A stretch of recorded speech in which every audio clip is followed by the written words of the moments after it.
الله أكبر الله أكبر.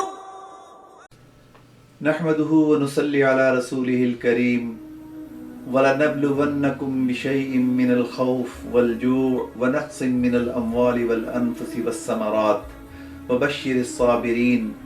الَّذِينَ إِذَا أَصَابَتْهُمْ مُصِيبَةٌ قَالُوا إِنَّا لِلَّهِ وَإِنَّا إِلَيْهِ رَاجِعُونَ۔ کلام الہی کی یہ آیات انسان کو یہ خوشخبری دے رہی ہیں کہ صبر ایک بہت بڑی نعمت ہے۔ اللہ نے ہمیں جو زندگی دی ہے یہ زندگی ایک امتحان ہے، اور اللہ ہر انسان کو آزماتا ہے، اور اس دنیا میں کسی کو اللہ عزت دیتا ہے، عزت دے کے آزماتا ہے، اور کسی کو اللہ سبحانہ و تعالی ذلت کے اندر مبتلا کرتے ہیں اور ذلت دے کے آزماتے ہیں، اور کسی انسان کو اللہ بہترین صحت عطا فرماتے ہیں اور بہترین صحت دے کے اس کو آزماتے ہیں، اور کسی انسان کو بیماری کے اندر مبتلا کر کے اللہ بیمار کر کے انسان کو آزماتے ہیں، اور کسی انسان کو اللہ فائدہ دے کے آزماتے ہیں، اور کسی انسان کو اللہ نقصان دے کے آزماتے ہیں، اور کسی کی آزمائش خوشی کے اندر آتی ہے، اللہ بے پناہ خوشیاں عطا فرماتے ہیں، اور پھر دیکھتے ہیں کہ یہ انسان اتنی خوشیاں پانے کے بعد اس کا وتیرہ کیا ہے اور یہ کر کیا رہا ہے، اپنے اللہ کا شکر کر رہا ہے یا نہیں کر رہا۔ اور کبھی اللہ سبحانہ و تعالی غموں کے پہاڑ توڑ ڈالتے ہیں، اور غم دے کے اللہ اپنے بندے کو آزماتے ہیں کہ میں نے اپنے بندے کو غم دیا کہ اپنے غم پہ صبر کرتا ہے یا نہیں کرتا۔ اگر تو انسان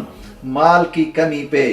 اللہ خود قرآن پاک کے اندر کہہ رہے ہیں وَلَنَبْلُوَنَّكُمْ، ہم آزماتے ہیں، بِشَيْءٍ مِّنَ الْخَوْفِ، کبھی خوف دے کے آزماتے ہیں، وَالْجُوعِ، کبھی بھوک دے کے آزماتے ہیں، وَنَقْصٍ مِّنَ الْأَمْوَالِ، کبھی مال چھین کے آزماتے ہیں، اور کبھی پھل اور فروٹ چھین کے آزماتے ہیں، وَبَشِّرِ الصَّابِرِينَ، اور پھر جو لوگ ان مصائب پہ،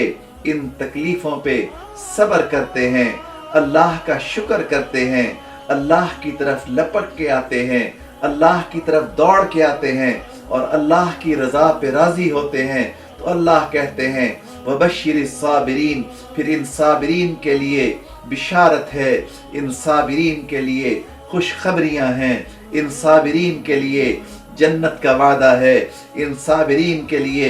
جنت کو تیار کیا جا رہا ہے، ان صابرین کے لیے اللہ کے ہاں اجر کو بڑھایا جا رہا ہے۔ تو صبر ایک اللہ کی ایک عظیم نعمت ہے کہ ہم اللہ کی ہر آزمائش پہ ہم صبر کریں، اور اللہ کی ہر عنایت پہ ہم شکر کریں، اللہ کے دیے ہوئے ہر دکھ پہ ہم صبر کریں، اور اللہ کی دی ہوئی ہر فراہمی پہ ہم اللہ کا شکر کریں۔ تو انسان کے لیے یہ دو ہی حالتیں ہیں، یا غمی ہے یا خوشی ہے۔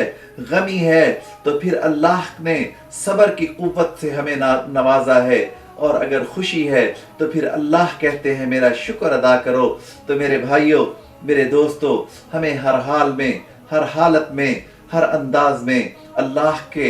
سامنے آنا ہے، اللہ کی طرف پلٹنا ہے، اور اپنی مجبوریوں پہ،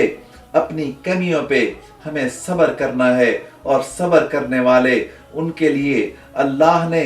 جنت کے اندر محلات کو تیار کیا ہے۔ صبر کرنے والوں کو اللہ نے خوشخبریاں عطا فرمائی ہیں، صبر کرنے والوں کو اللہ نے درجے بلند کرنے کا وعدہ کر رکھا ہے۔ اللہ مجھے اور آپ کو مصائب پہ، دکھوں پہ، الم پہ، آزمائش پہ ہمیں صبر کرنے کی توفیق نصیب فرمائے۔ وآخر دعوانا الحمدللہ رب العالمین۔